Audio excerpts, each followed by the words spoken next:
Habari msikilizaji na mtazamaji wa Mtambala TV. Leo tuna fundisho moja muhimu sana katika habari ya cherehani.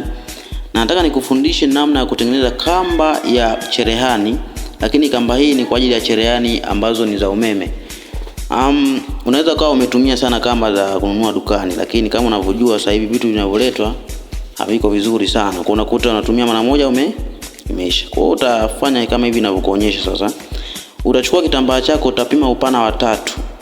Urefu unaweza kupima urefu tu mkubwa, lakini zingatia upana. Upana wake unakuwa ni mita 3, ni sentimita 3.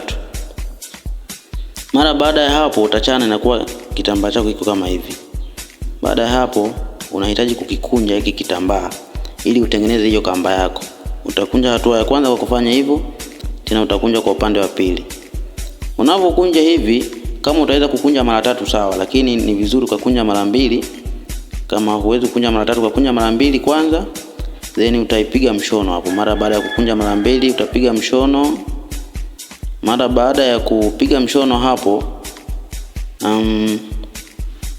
ukishamaliza ndipo utarudia tena kukunja mara nyingine ya 3.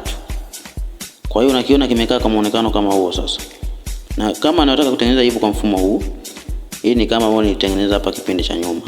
Kwa hiyo ni kamba kama unavyoona ile inatoka dukani za cherehani za umeme, lakini yenyewe nimetumia kitambaa. Sasa utakunja tena huu mkunjo wako uliokunja mara 2, utaongezea mara ya 3.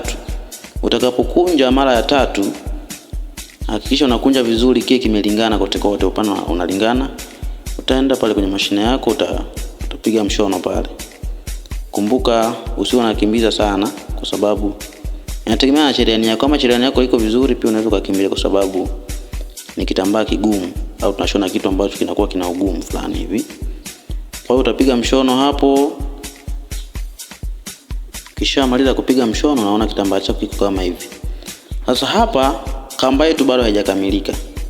Tunataka tuwe na kamba ambayo ina mfumo wa kamba kabisa. Utakachokifanya, utaizungusha hivi kama unavyoona. Utakapozungusha, hakikisha unazungusha inakuwa kama imekuwa kama kamba yenyewe ya mduara. Ukishamaliza kuzungusha hapo, utapitisha cherehani yako kama kawaida kwa mwendo wa taratibu.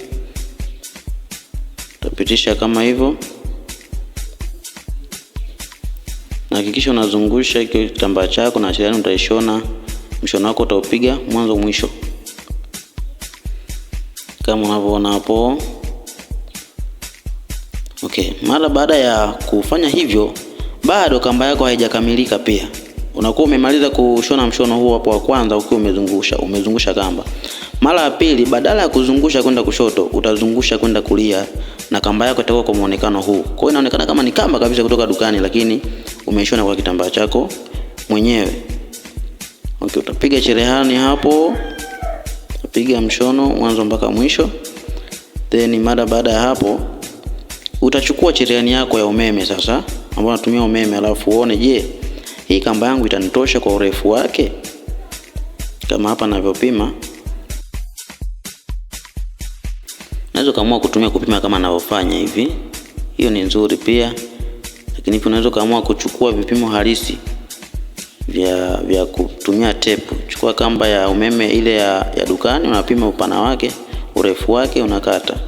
Hapa nimeona hiki ni kirefu sana, kwa hiyo nakikata, then naingiza tena upya kwenye cherehani. Mara baada ya kufanya hivyo, utaona kabisa kwamba hii imefikia wapi? Imefikia karibu. Kwa utakachokifanya, utatoa cherehani yako ya umeme, alafu utachukua hii kamba yako, utaiunga ile sehemu uliyoikata. Hakikisha unatengeneza iwe haijawa kama na mduara sana huko mwishoni, iwe kama na viulimi kwa lugha rahisi, kwa ajili ya kuungia hapo. Kwa hiyo utapangilia vizuri hapo, then utahakikisha unaiunga.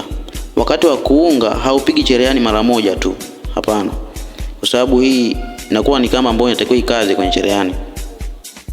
Kwa hiyo utapiga cherehani mara kadhaa hapo. Utapeleka mbele, utageuza, utarudisha nyuma, utapeleka mbele, utarudisha nyuma. Kwa hiyo utafanya hivyo mpaka utakapoona kwamba hii kamba yangu sasa hata nikiivuta haiwezi ikakatika hapo ulipoungia hapo.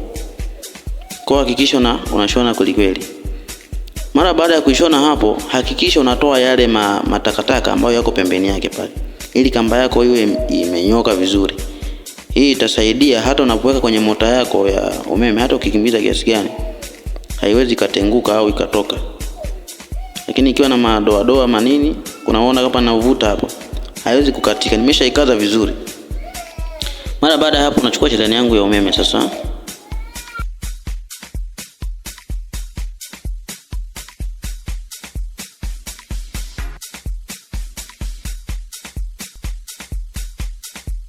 Namna ya kuweka, chunguza vizuri ninavyoweka. Hapo nimeiweka, lakini nilivyoweka hapo inaonekana kuwa haijakaza vizuri. Sasa nitachukua bisibisi yangu ambayo huwa natumia kukaza hiyo mota ya cherehani. Kwa hiyo nitaenda kwenye sehemu hapa ya kukazia, nitafungua kidogo, then nitaishusha chini.